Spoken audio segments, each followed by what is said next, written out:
Hello students, session 5, soft skills, topic attitude determines our altitude. So what is attitude that we have already seen and how it is determining our altitude. So that is what we are going to see for this session. And first and foremost thing, how to live. So there are at least two factors that is deciding to live. So first and foremost thing is whatever bitter memories or problems that one is facing, so how to overcome that or how to handle it so that it doesn't lead to any adverse scenarios or situation, and how to convert that problem or grievances or the difficult situations into a happy mood and start living. So how to stop worrying and start living is one thing that has to be kept in mind.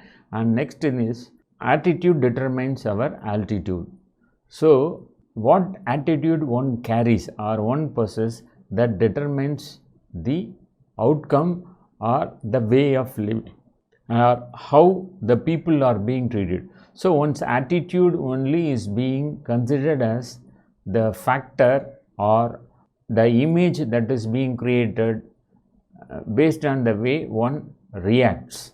So we know what is life and how to stop worrying and start living.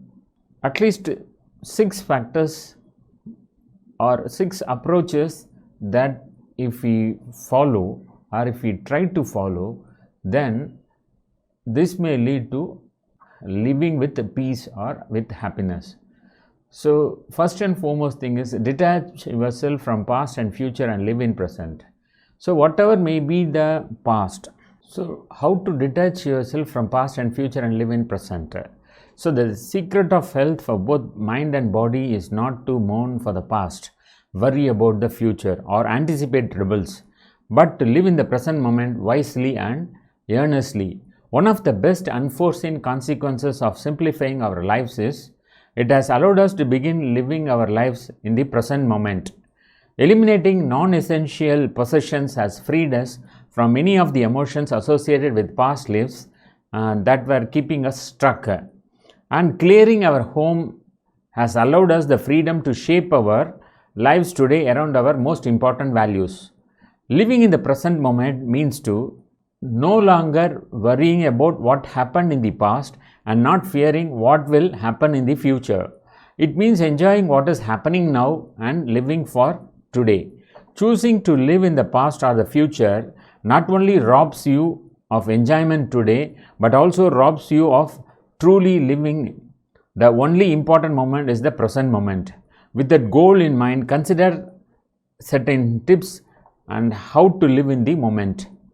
Remove unneeded possessions.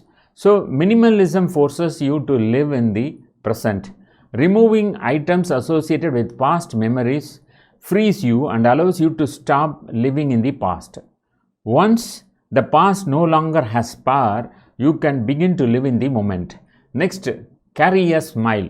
Each day is full of endless possibilities. Start in with a smile.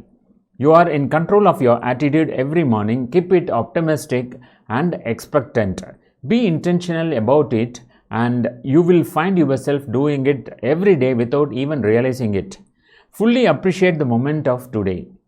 Soak in as much of today as you possibly can, the sights, the sounds, the smells, the emotions, the triumph and the sorrow. These are in our daily lives, but we often forget to take them in and truly appreciate them. Forgive past hurts or bitter memories. If you are harboring resentment towards another human being because of past hurts, choose to forgive and move on. The harm was their fault, but allowing it to impact your mood today is yours. Let go and choose to be present in the moment instead. Next is love your job. If you just survive the work week constantly waiting for the next weekend to get here, you are wasting 71% of your life, almost 5 out of the 7 days. There are 2 solutions. Find a new job that you actually enjoy, or find something that you appreciate about your current career. Dream about the future but work hard today. Dream big. Set goals and plans for the future. But working hard today is always the first step towards realizing your dreams tomorrow. Don't allow dreaming about tomorrow to replace living in the moment. Dreaming about the future is only productive when combined with action taken today. Next, don't dwell on past accomplishments. If you are still talking about what you did yesterday, you haven't done much today. There is still plenty of time to build upon past successes and create more memories and achievements for future you. In the future, you will be cherishing the memories of today. Next is stop worrying. You can't fully appreciate today if you worry too much about tomorrow. Realize that tomorrow is going to happen whether you worry about it or not. And since worry has never accomplished anything for anybody, redirect your mental energy elsewhere. Next, think beyond your old solutions to problems. Our world is changing so fast that most of yesterday's solution is no longer the right answers for today. Don't get locked into a but that is how we have always done it mentally. Yesterday's solutions are not today's solutions, and they are certainly not tomorrow's solutions. Conquer addictions. Addictions in your life hold you hostage. They keep you from living a completely free life and removes your focus from the moment. Find some help, take the steps and remove the influence over your life. Allow yourself to live in the moment addiction free. Learning how to live in the present moment is an essential ingredient of a happy life. If you can only live one moment at a time, you might as well make it the present. Have you ever found that you just can't thinking about someone, what they did or said, and how bewildered or hurt you felt by their actions?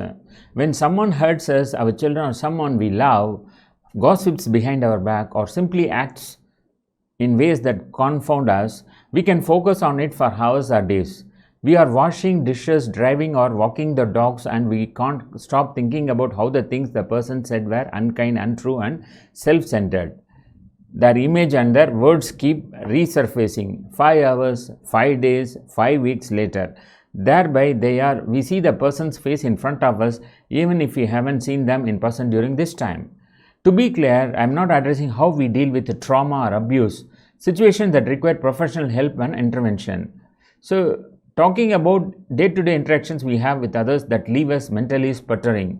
How can we stop being caught up in other people's thoughts? How can we stop thinking about a person or a situation, what we should have or could have done differently when the same thoughts keep looking back, rewinding and playing through our minds again and again?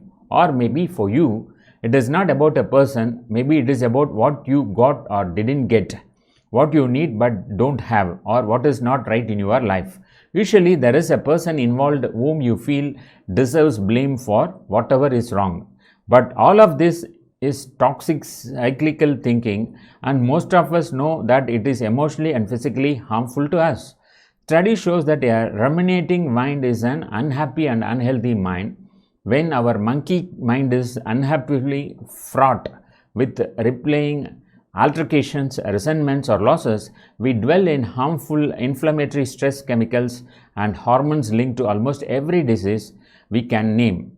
Scientists can increasingly pinpoint how ruminating plays a role in depression, cancer, heart disease and autoimmune disease. The stress chemicals we wallow in are far worse for us than the thing that brought them on in the first place. Moreover, toxic thinking doesn't feel good. It is like getting caught on a spinning centrifugal ride at the fair that has fun for a few turns, but now makes you feel sick. You want to get off, but you can't. So work so hard to remove toxicity from our lives. We avoid unhealthy foods, remove chemicals from home, eat green and clean green, but put little concerted effort into trying it to go green in our minds. So what is the green solution for toxic thinking? So, how to stop oneself from spinning stories, ruminating, worrying, and replaying thoughts about someone or something?